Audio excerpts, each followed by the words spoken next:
2026 FIFA বিশ্বকাপের মঞ্চে বর্তমান চ্যাম্পিয়ন হিসেবে নামার আগে বড় সংকটে পড়ছে আর্জেন্টিনার ফুটবল। মাঠের বাইরে দেশটির ফুটবলের নিয়ন্ত্রক সংস্থা আর্জেন্টিনা ফুটবল অ্যাসোসিয়েশন ঘিরে শুরু হওয়া এক ভয়াবহ দুর্নীতি তদন্ত জাতীয় দল ও তাদের প্রস্তুতিকে ফেলেছে অনিশ্চয়তার ছায়ায়। গত বছরের ডিসেম্বর মাসে এএফ এর আর্থিক কর্মকাণ্ড নিয়ে একটি ফেডারেল তদন্তের সূচনা হয়। বিভিন্ন আন্তর্জাতিক প্রতিবেদনে উঠে এসেছে এই তদন্তে সরাসরি জড়িয়ে পড়েছেন সংস্থার সভাপতি ক্লাদিও তাপিয়া এবং তার ঘনিষ্ঠ সহযোগী পাবলো তোভিজিনো।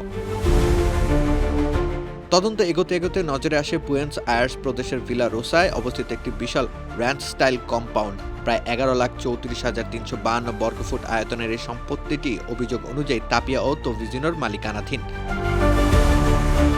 ইতিপূর্বে আর্জেন্টিনার সাবেক তারকা কার্লোস তেভেজ এক পোস্টে এএফএ কর্মকর্তাদের বিরুদ্ধে প্রকাশ্যে দুর্নীতির অভিযোগ আনেন। কার্লোস তেভেজের অভিযোগ প্রকাশের কয়েক মাস পর বিষয়টি নিয়ে কথা বলেন পিলার অঞ্চলের কোয়ালিসিয়ন সিভিকার শাখার সভাপতি মাতিয়াস ইউএফএ।